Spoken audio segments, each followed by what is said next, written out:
श्री कृष्ण कहते हैं, किसी को दुख देकर मुझसे अपने सुख की इच्छा मत करना। अगर तुम किसी को एक पल का भी सुख देते हो तो अपने दुख की चिंता कभी मत करना। जब दर्द और कर्बी बोली दोनों सहन होने लगे तो समझ लेना जीना आ गया है। कौन क्या कर रहा है, कैसे कर रहा है, क्यों कर रहा है, इन सब से आप जितना दूर रहेंगे उतना ही खुश रहेंगे।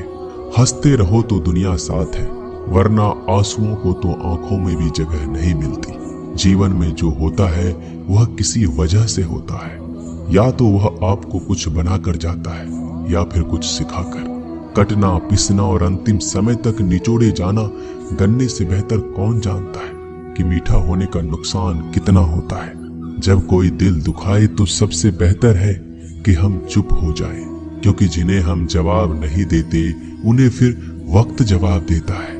अंधे बहरे गूंगे बनकर अपने लक्ष्य पर ध्यान देते रहो। यहाँ इतने खाली लोग हैं कि ना खुद कुछ करेंगे और ना करने वालों को कुछ करने देंगे और उनका मनोबल भी तोड़ देंगे। लोग जरा सी बात पर आपको छोड़ देते हैं और भगवान जरा सी प्रार्थना से आपको थाम लेते हैं। कर्मों से डरिए, ईश्वर से नहीं। ईश्वर तो माफ कर देता है मगर कर्म नहीं। यह अटल सत्य है कि जैसे बछड़ा 100 गायों में अपनी माँ को ढूंढ लेता है, उसी प्रकार कर्म अपने कर्ता को आज नहीं तो कल ढूंढ ही लेता है। नीयत साफ और मकसद सही हो तो यकीनन किसी न किसी रूप में ईश्वर भी आपकी मदद करते हैं। जिंदगी में जितना शांत रहोगे अपने आप को उतना ही मजबूत पाओगे, क्योंकि लोहा ठंडा होने पर मजबूत होता है। गरीब रहोगे कोई ध्यान नहीं देता, मेहनत करोगे तो सब हंसेंगे, लेकिन जब कामयाब हो जाओगे तो सब जलेंगे। जिंदगी वो हिसाब है जिसे पीछे जाकर सही नहीं किया जा सकता। इसलिए आज में सुधार करें और पुरानी बातों को अनुभव की तरह इस्तेमाल करें। जिस जिंदगी में उत्साह, लक्ष्य और अनुशासन ना हो उसे जिंदगी जीना नहीं, जिंदगी काटना कहते हैं। कभी कभी आप बिना कुछ गलत किए भी बुरे बन जाते हैं, क्योंकि जैसा लोग चाहते थे आप वैसा नहीं करते। जिस मनुष्य के हृदय में सच्ची मानवता हो उसकी सोच हमेशा यही होगी कि मुझे मिला हुआ दुख किसी को ना मिले और मुझे मिला हुआ सुख सबको मिले। मैंने हंसकर भी देख लिया और रोकर भी देख लिया, किसी को पाकर किसी को खोकर भी देख लिया। ये जान लिया कि जिंदगी वही जी सकता है जिसने अकेले जीना सीख लिया। जिंदगी बहुत कुछ सिखाती है, थोड़ा रुलाती है, थोड़ा हंसाती है। खुद से ज्यादा किसी पे भरोसा मत करना, क्योंकि अंधेरे में तो परछाई भी साथ छोड़ देती है। अगर कोई आपको सच्चा प्यार करता है तो वह आपको समय जरूर देगा, आपकी हर स्थिति में साथ देगा, हमेशा आपके लिए समर्पित रहेगा, क्योंकि सच्चा प्यार एक दूसरे की खुशियां चाहेगा, आंखों में पानी नहीं। लोहे को कोई नष्ट नहीं कर सकता, बस उसका जंग उसे नष्ट कर सकता है।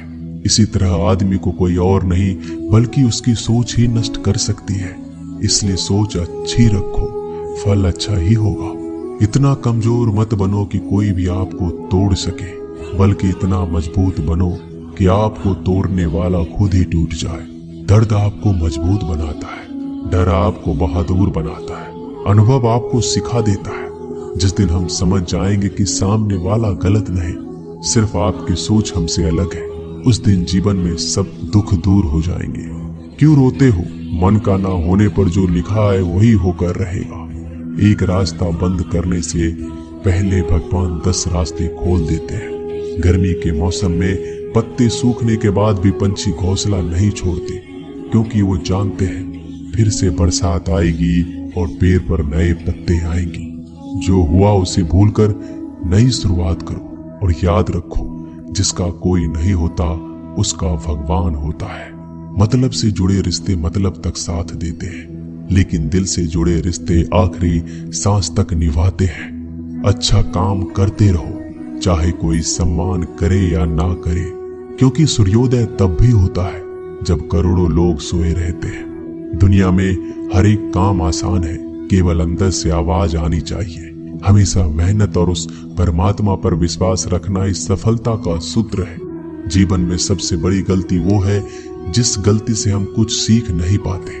जो व्यक्ति अपने मन को काबू में कर सकता है वह जिंदगी में कुछ भी कर सकता है। इंसान की अच्छाइयों पर सब खामोश रहते हैं, लेकिन चर्चा अगर बुराई पर हो तो गूंगे भी बोल पड़ते हैं। श्री कृष्ण कहते हैं, तुम्हारे बीते हुए कल को तो मैं ठीक नहीं कर सकता, क्योंकि तुम वर्तमान में अगर अच्छा कर्म करोगे तो मैं तुम्हारा आने वाला कल जरूर उजागर करूंगा। झूठी बातों पर लोग आपकी वाहवाही करेंगे, वही लोग आपको तबाह करेंगे।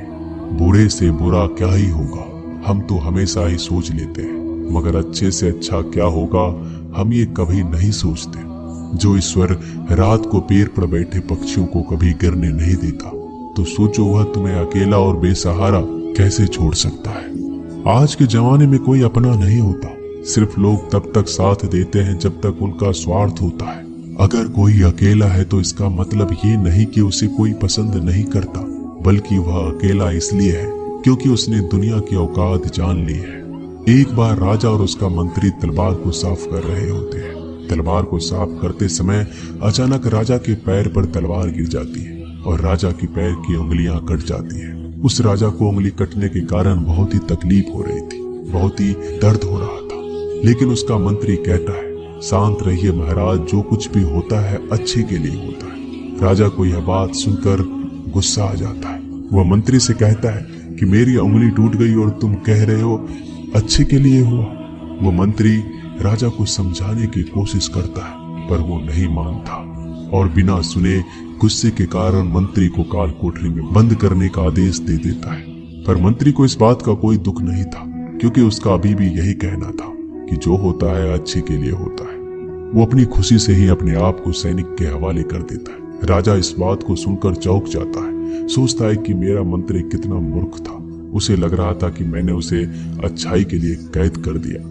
इस घटना के 3 महीने बीत जाते हैं। एक दिन राजा अपने सैनिकों को लेकर शिकार करने के लिए जंगल में जाता है। राजा को एक हिरन दिखता है। हिरन का पीछा करते करते राजा घने जंगलों में चला जाता है।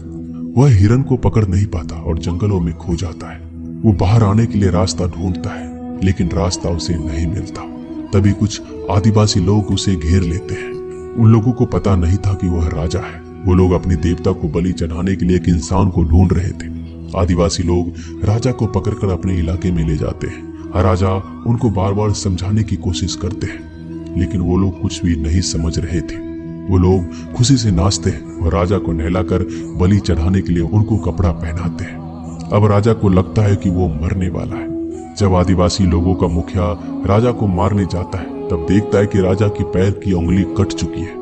इसको देखकर उसका मुखिया कहता है कि इस इंसान की बलि नहीं दी जा सकती, क्योंकि ये इंसान पूरा नहीं है, एक अंग कटा हुआ है, और उनके भगवान को एक पूरे इंसान की बलि ही दी जा सकती है।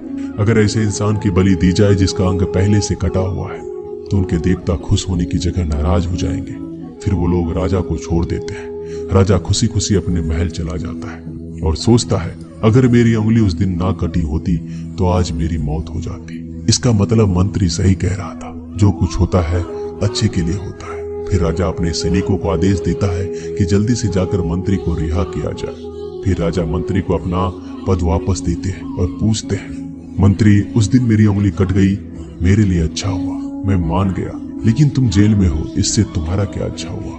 मंत्री खुशी खुशी राजा से कहता है, महाराज, आप शिकार के लिए जाते तो आपके साथ मुझे भी आना पड़ता, और अगर मैं आपके साथ जाता तो वो लोग मुझे मार देते। मंत्री की बात सुनकर राजा को समझ आता है कि जो भी हमारे जीवन में होता है वो अच्छे के लिए होता है। अगर हम अपने जीवन में देखें तो हमारे जीवन में भी कुछ मुश्किलें आती हैं, हम उनका सामना नहीं करते, हम उनको ही दोष देते हैं। ये मुश्किलें हमें आगे बढ़ाने और मजबूत कराने के लिए ही आती हैं। हमें हर मुश्किलों को सकारात्मक तरीके से देखना चाहिए, क्योंकि हर चीज कुछ ना कुछ सिखाकर ही जाती है। हर व्यक्ति के जीवन में सुख और दुख का आना जाना बना रहता है। दोस्तों, आशा करते हैं कि ये वीडियो आपको पसंद आई होगी। मिलते हैं जल्दी